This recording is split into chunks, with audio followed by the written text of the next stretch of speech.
Hey guys, before I get this podcast started, which is a bonus podcast, no one officially funded it or anything. I just got packages in the mail that are from my Amazon wish list. And as a thank you to you guys, I just push out a podcast of any quality level. Uh, just say thanks for getting gifts for myself and my family. Some are Pokemon cards, which aren't for me, and other things are on the wish list, which aren't for me. But, if you get me a gift, you get a podcast. So I'm assuming they're from Alicia. So I'm going to say thank Alicia, but we'll see what they're from later in this video. But first off, I looked at a video that popped up in my TikTok feed of Hair Jordan and his ex-wife. And he said that he had an ex-wife but didn't specify her name. She popped up and said it was about her.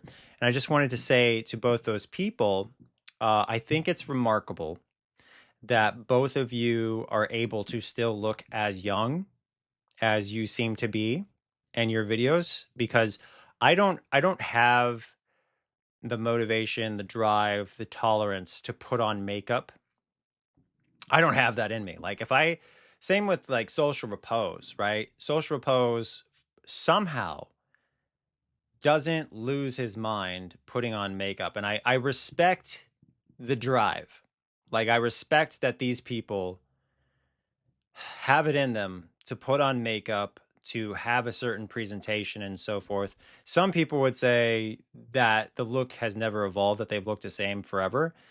And that's probably a marketing thing, or maybe that's their true personalities. I don't know. But the idea that they've been able to maintain their looks, Social Repose, Hair Jordan, his ex-wife, who's also a media influencer, that's really impressive, and it deserves some kind of acknowledgement. I, however, I'm not wearing makeup. I'm wearing sunscreen, but I'm not wearing makeup.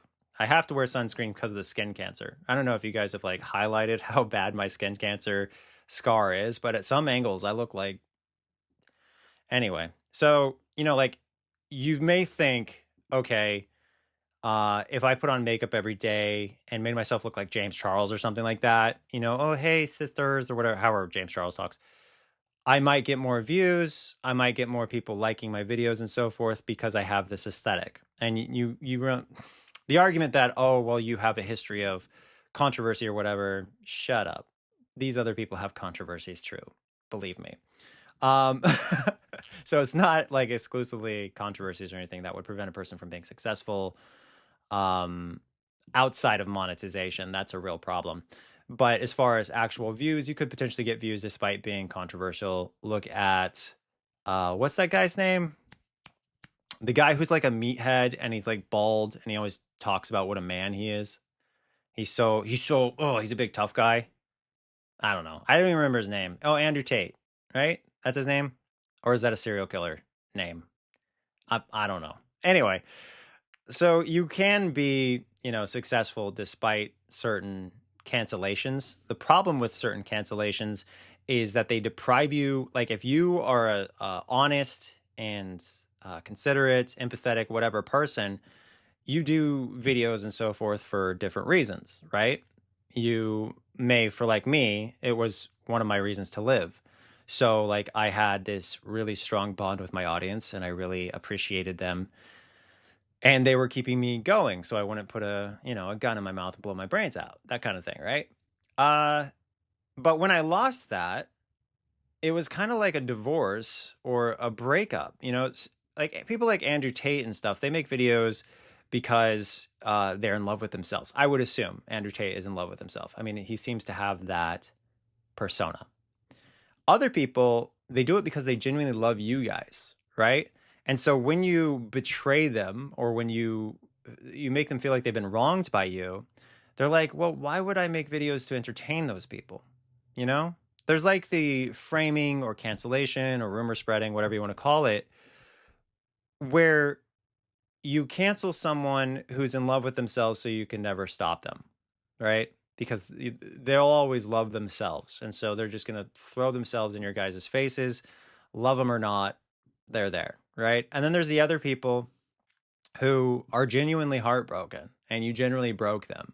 Like you generally destroyed the relationship you had with them through those videos because you turned on them in a way that wasn't justified.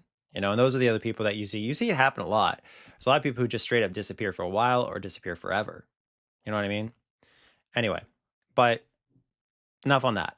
What I wanted to talk about today was polyamory. Okay. I saw a TikTok video where someone or a number of comedians were crapping on polyamory, and it really showed that they have no idea what polyamory even is. One of these guys, they said, why don't you just masturbate? That's to not understand what a goddamn relationship is, let alone polyamory. Like, can you imagine telling, like, you guys understand that some people are into men and they are men, right? Can you imagine, like, saying to a gay guy who's in a straight marriage and wants to leave his marriage that he should just masturbate? Like, that's crazy. That's wild. Because you're not gay just for the sex. More often than not, you're gay because you actually you find attributes in the same gender that the opposite gender doesn't have. And so you want to not just have sex occasionally or however often, but it's more than that. You want to have a whole ass relationship with that person, right? And it was like such a low IQ moment for these comedians to be talking about it as if it was just a sex thing. And I don't understand people who are just about sex, right? Because you have something that is fleeting and lasts for anywhere from 3 minutes to an hour and a half. I would say that's my range, 3 minutes to an hour and a half. And did I reveal too much? But like for a lot of people, that seems to be the whole reason they get married and the whole reason they have relationships in general is because they just want sex. If you are ever with someone like that, it's probably a huge red flag and you should probably get the fuck out because clearly they only care about themselves, if that's the thing. Other people get into relationships because they want to see someone else succeed in life. They want to see someone else be happy. They want to see someone else build a life and to contribute to that life that they're building, right? They want to live for something other than just getting off, right? So when you talk about polyamory, it's just like society in general, as it is, seems to be like wholly misinformed about what polyamory is and even what monogamy is. You guys look at relationships with such a like missing the point entirely way. Like you look at these things as if you're almost brain dead. Like you just don't register the point of why anyone has relationships about. You see what I'm saying, right? These guys, these comedians who I mean, I've seen a couple stand-ups from one of the guys who was involved in the conversation. He seems pretty smart. He told his audience how to have sex with a woman properly for some reason, even though I don't know if the guy realizes that he's hideous. But he's like he like reminds me of like seventh grade science teacher. Like that's that's this guy. And he's talking about how he's having sex with his girlfriends. It's just like, dude, you're not it. You're wearing glasses. You have short buzzed haircut. You look like a meth head. Like, I don't understand why you're giving people sex advice when it looks like you don't even have sex. That's weird to me yourself. It's like watching a fat person come in and give you health advice. It's just like, you don't look like you have health. So why are you telling everyone else? Like, maybe it's compensating or whatever. Anyway, this guy's talking about polyamory as if he's ever been in a polyamorous relationship. He's talking about it as if he knows what's up. And he's like, I don't get why these guys don't just jack off. They don't just jack off because some people view a relationship with three people as more than sex. I don't think you guys understand how complicated polyamory sex is. For the top, it's exhausting. Absolutely exhausting. Because you have to keep two bottoms satisfied at the same time. That's not something that you like say, God, I'd really love to fucking do that all the time. There has to be more than that because the sex isn't what you're fighting for. What you're fighting for is a meaningful relationship with two people who also love each other. If we talk about something like open marriages or open relationships, anyone watching this in an open relationship, from my logic point of view, there's a chance that your relationship is a soft exit. Some of you know what that means, some of you don't. So I'll explain a little bit deeper. If you're with a guy and he says, "Oh, I want to have a girlfriend on top of this relationship." First of all, kudos to him for not just cheating on you, because he could have just fucking cheated on you. He could have just gone behind your back and had sex with someone else. At least the devil told you who he was. So at least, I mean, that's why they say stick with the devil instead of going to fucking randos. Like a lot of women, their boyfriend will yell at them or something. And so they're like, I'm not going to put up with this. I'm leaving him. And then they leave him and then they go get beat nearly to death in their next relationship. Humans are imperfect. Humans are flawed. Humans are not my ideal choice to have access to the rest of the universe because we are fucked up, right? But if you have a boyfriend that just yells at you, you might want to ask yourself if the average guy is worse than that or better than that. What are your odds? Like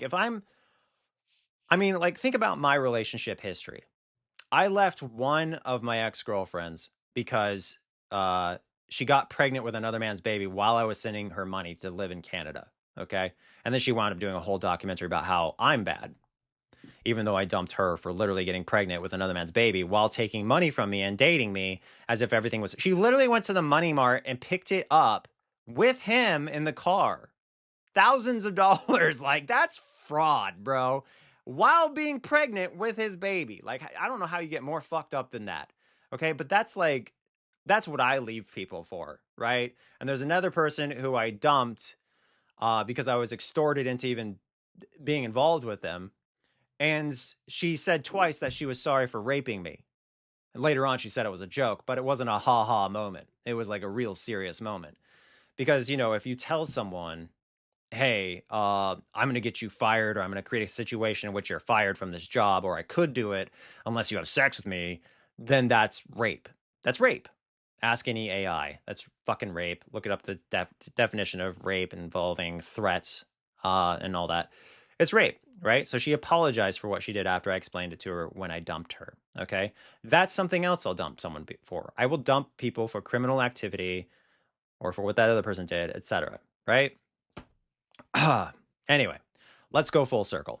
So, polyamory and relationships in general, there's something worth fighting for, is my point. And I don't want to leave relationships over someone yelling at me. I don't want to leave relationships over something where there's no crime and I'm not being extorted, or it's not a horrible situation. It's just shitty. People have shitty moments. I had a friend call me once and her husband, she was having problems with her husband. And I'm not like, this is a beautiful woman, right? And I would love to have this person as a third. That would be amazing. She's fucking gorgeous. And she's a great, nice personality. But her husband was being, shitty. And despite having all the incentive in the world to tell her, hey, just run away with me, like come date myself and my spouse. I didn't say that. What I did say was, is he shitty most of the time? I said, is he shitty most of the time? And she's like, no, most of the time he's great. Okay. So the parts of the times where he's shitty, you should probably go talk to a therapist about, right? That was some real self-sacrificing advice from a genuine friend. Okay. Someone who would love to fuck you. Oh my God. I would love to fuck my friend. She's beautiful. But I'm not going to give her bad advice. Okay. So if that means I don't ever get to have sex with her and have a relationship with her or whatever, oh well. I would rather her be happy in a stable relationship than for me to get to be in a relationship with this person and my spouse at the same time. And that brings us to the point, right? You want to see your spouse happy, but you have to work, right? You have to go to work, okay? And maybe your spouse has to work too. And there are so many tasks in life that are shitty, right? Someone has to mow the yard. Someone has to wash the dishes. Someone has to do the laundry.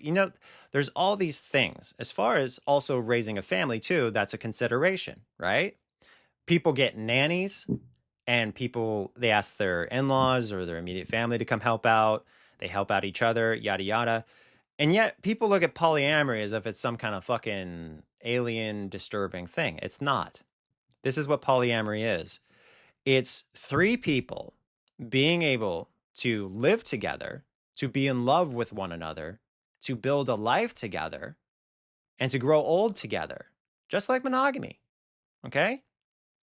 So, why is this whittled down to why don't you just masturbate? You know, there's actually a legal theory out there that I'm the type of person to just fly people up and supposedly do sex things. Supposedly. But the record shows I'm the type of person to fly people up and make collab videos with them and not fuck them. It's frustrating because there's so much more to like even if I like flew someone up and a relationship started to develop. Like there was this one woman who was working on my intros for videos and she hung out with us for a while and then she started making moves at me and I told my spouse and I agreed that she should leave. Okay, she was like in her mid 20s. But we were hugging and she started grinding on my lap. Personally, that's an awesome situation for most any guy. But as an honest person, that's a red flag. Okay. Just because, like, if I have this beautiful grown woman grinding on my lap, that's fucking awesome. Right. But also, I'm married. I haven't cleared it with my spouse. This is an inappropriate situation because it wasn't sanctioned by anybody. Right. It was just like it's a secretive thing. Right. So you got to be honest and you got to be transparent. And that's what I'm talking about. Like flying people up and just fucking them is crazy. And that's not something that I historically am into. So that's the assumption, though, of the masses that people who are polyamorous or people who are just generally, anyone, that their number one ambition is just to fuck people and discard them. That's a horrendous, disgusting thing. I completely agree that if you look at people as sex dolls, then yes, you're better off masturbating. But polyamory, monogamy, all of these things, they are not about ejaculating and walking away. And I'll close this video, on opening these things here.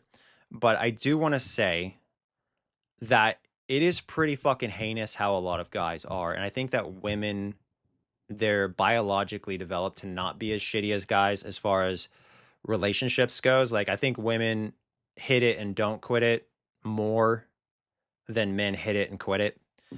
Evidence of that is in lesbianism. A lot of lesbians like moving in with each other right as they start the relationship.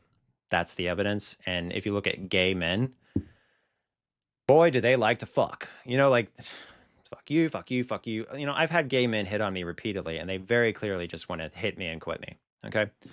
So with that being said, when people, they have sex with women, a lot of men are like, why are you still here?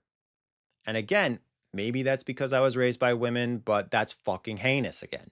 You don't just have sex with, like, sex is in relationships, sex is like the 6th, 7th, 8th, 9th goal. It's not the first goal. The first goal is getting along with them, right?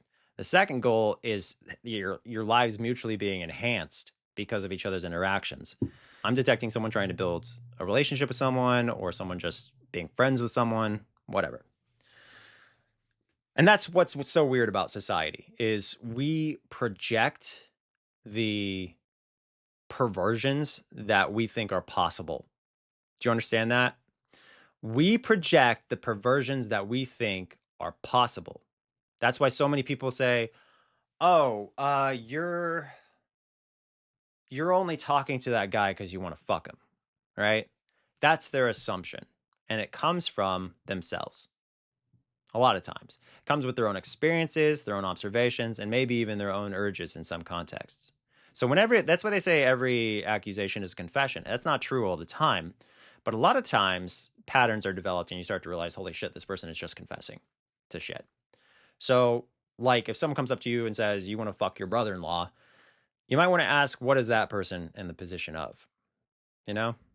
Or like, how about all those extremely ugly fat people who see pedophilia everywhere? They say, oh, that person's a pedophile. And you're like, I think we need to look into you, actually, because that's a really weird thing for you to bring into the room when no one asked.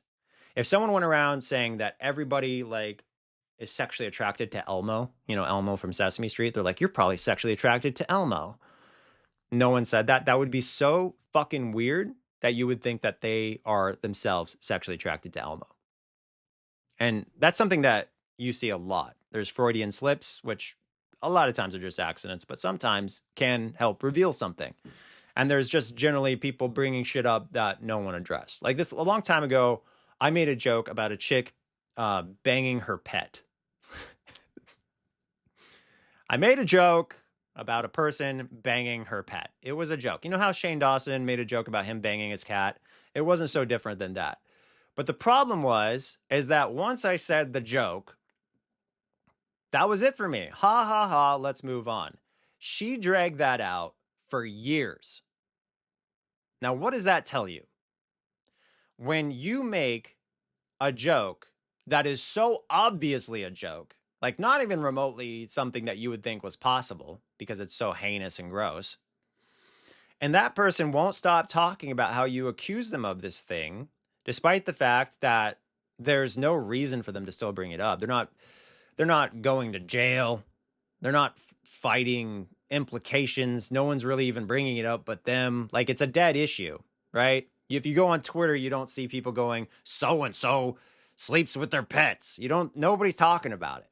But for some reason, they internally have it as so offensive and disturbing to themselves. And I can't stress this enough. There's not a video about it. There's not a comment about it. There's nothing. But they keep going on and on about it. It's totally different if people are making videos saying it. Totally different if people are making comments about it. Whatever, because that keeps the issue fresh in their mind.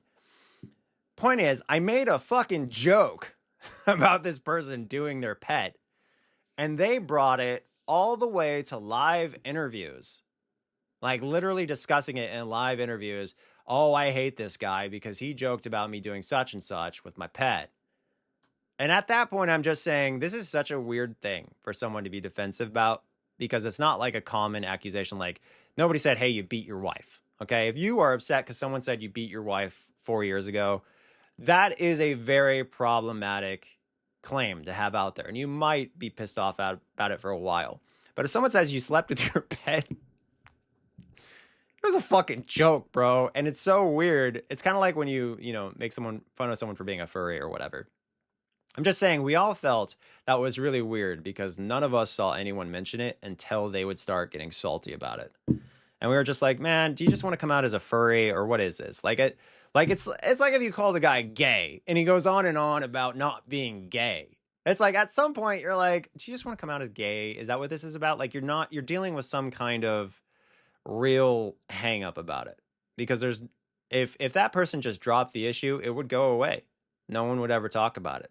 There would be no consequences, no nothing. All they have to do is walk the fuck away. It's not like they got fired from a job over it. It's not like they were got their YouTube channel banned over it. There's no fucking reason. So that's what I'm saying. Anyway, yeah. So I think it's time. When you see people, especially fat, ugly people, who are going around throwing accusations, I feel like those people are just projecting their own perversions. You know what I mean?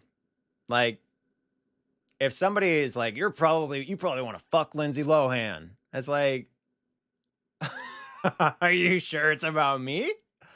Because it seems like you're fat and ugly and you don't have sex with anyone. You're probably pretty horny and frustrated that no one will fuck you. And so now you're going around saying everyone wants to fuck the 30-something-year-old or maybe 40-something-year-old Lindsay Lohan. I think you want to fuck Lindsay Lohan. I'm just saying that's what it appears to be.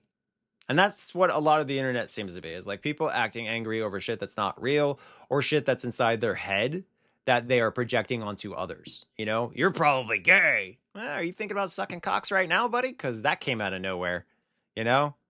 I also see it a lot in the comments. Like people just saying shit like, ha ha ha, no one watches your videos.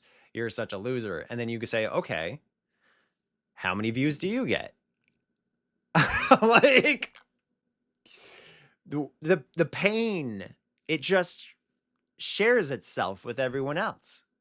Your suffering is just contagious. Like literally think about how someone would say you're a fucking loser because you have no subscribers, right?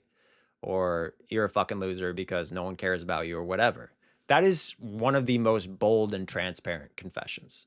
You rarely see people who are doing extremely well going around saying, oh, look what a fucking loser this person is in their comment section. The people in the comment section talking shit probably have nothing going for them. And they're dealing with the fact that they're such a fucking loser by calling other people losers. Evidence to this point. You know the dads that come home from work and they beat their wives, they beat their kids, or they discourage their kids, say you'll never make it big in the music industry, or they just fucking are terrible and toxic. Those people hate their lives. They fucking think that they themselves are quitters, losers themselves, and so they try to make everyone else share their misery. They try to put down everyone else to lift themselves up. This is a lot of what I'm saying is just scientific, social, educational shit. Like, it's just observable and provable. But enough of that. This has been a long enough podcast. Let's open these gifts. First off, on my Amazon wish list, we got... Yeah, it's a good game. I knew this was coming because the person, Alicia, I think it was Alicia, right? Thank you. It's Alicia.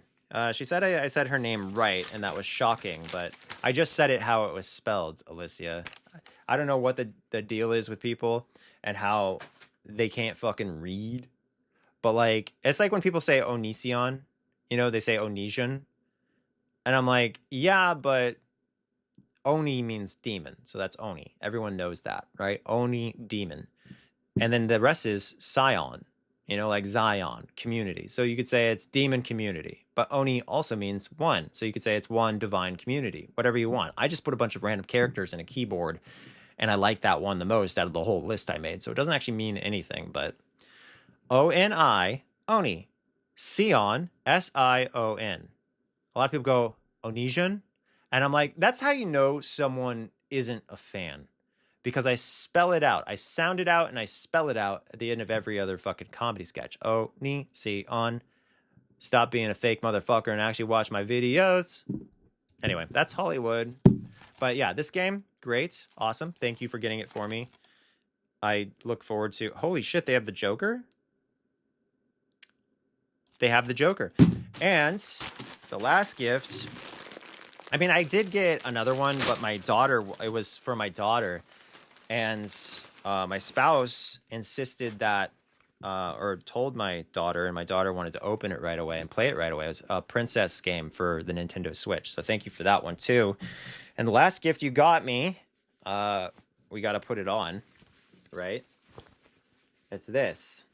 So I'll remove, I guess I don't have to get totally naked. So we'll just do this.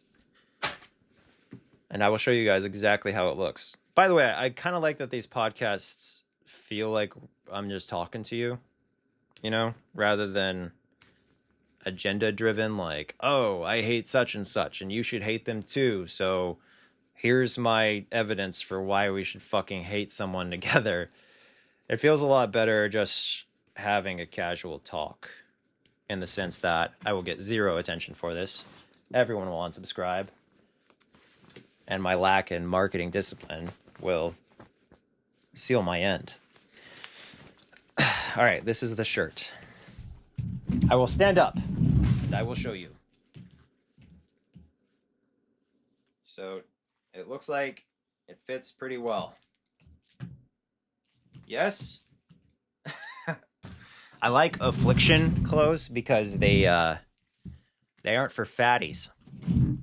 And for anybody who is upset about me saying stuff about fat people, I want you to take this out of it. Being fat is 99 out of 100 times probably. We'll just say 9 out of 10, give you guys a break. 9 out of 10 times, it's fucking your fault, okay? Yes, your horrible parents may have conditioned you when you were younger to get fat by feeding you garbage, and you have some kind of bullshit nostalgia about your childhood and eating all these shit foods, these cancerous, murderous foods, suicidal foods. But, I mean, if I sugarcoat something, you'll just fucking eat it. So I'm not going to do that. Okay? You're fat, most likely, and ugly, most likely, because you did this to yourself. You have control about what goes in your fucking fat mouth. Okay? I was 190 pounds Do you understand that? That's basically fat. I didn't realize I was getting 190 pounds. My mom at some point said my face was getting fat, and I threw a whole fucking, I was like, I threw a whole pity party for myself, like you probably are right now, where I was acting like my mom was so bad for calling me fat. But at some point, I stepped on the scale and I said, holy shit, I'm fucking fat. And you know what I immediately did? I stopped stuffing my fat fucking face. I'm 40 years old. That whenever you see someone say they're gaining weight because they're older, maybe their metabolism is more shitty. Maybe they got to restrict their eating if they don't want to get fat, but that is the solution. When you grow up, you have to grow up in what you eat too. You can't just stuff your face with children's food anymore. You have to be a fucking adult. But there is an exception to this rule. I stopped eating at 5 p.m. Like once the clock strikes 5, I generally don't eat anything after that. And as a result of that, I lost over 20 fucking pounds. I wake up in the morning, I eat whatever I want until 5 p.m. And then I lose all that weight. So you could be a fat, ugly fucking idiot and just go, oh, this Onision guy is so mean. And how could he say these things? And you could just feel sorry for yourself and go stuff your dumb fucking fat face some more and be even uglier. Or you could take some fucking responsibility and accountability for yourself and you could eat at a more responsible way. Don't copy me, okay? Because if you copy me, I don't know what's going to happen to you. It worked for me, but it might not work for you. So you need to talk to a doctor. But whatever the doctor says for you, your fat fucking ugly ass to do it. Follow your doctor's advice, assuming that doctor is competent, okay? Don't go around blaming everyone else because you're a fat, ugly piece of shit who doesn't want to do anything to make yourself look better.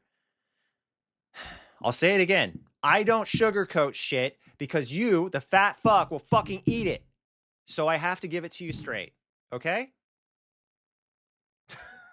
It's fucking crazy. It's crazy that, like, everywhere else in the world, people are in shape pretty much. You do realize that, right, Americans? People in fucking Scandinavia, people in Norway, people in fucking Iceland. You don't see 300, 400 pound fat pieces of shit there. It's us. It's an us problem. It's a choice for most people. Anyway, and it sucks. I feel for you. If I had parents that fed me shit when I was a kid, I would be raging pissed. I would be a victim, like you probably are, of your parents. But for some reason, we live in a country that will not illegalize force feeding your children shit because you say it's like freedom or some bullshit. Freedom to give your kids diabetes. How is that allowed? I have no fucking clue. But the point is that you're in control now. So what are you going to do about it? Fix yourself, man. I did it. I lost. You know how fucking easy it was? After 5 o'clock, I was like, oh shit, I'm fucking hungry. This is torture. And you know what? I still do that. But you know what I also do? I man the fuck up. I say, this is pain. Life is pain. This is just the way it is. I'm going to have a badass body in no time. And you know what? My OnlyFans says I look pretty fucking good. My body is pretty fucking solid. Now, I'm in the best shape I've been in a very long time because I fucking starved myself after 5. I'm not telling you to do that. I'm telling you to talk to your doctor. That's what I'm telling you to do, okay? It's called intermittent fasting. Look it up. Instead of looking at me like the villain, look at me as the person who's actually trying to help you by telling you, go to your doctor, get advice, and whatever the advice of your doctor is, so long as it's healthy, follow that advice. Okay. Thank you for funding this video to Alicia. Thank you for the shirt. We confirmed it fits because I am not fat and I could shop at Buckle. I used to be able to shop at Buckle. Now I'm a little poor, but I used to be able to shop at Buckle and fit the clothes. I was a little bit fatter then, less fat now. So I look better in these clothes than I ever have before. I have more things like that on my wish list. So if you guys want to see me try more shit, you can check it out on my Amazon wish list. Thank you for watching. This whole video has been funded because someone sent me fucking gifts from my wish list. Okay, that's all it takes. I'm not an expensive whore. I'm a cheap whore. All right. Boob squeeze.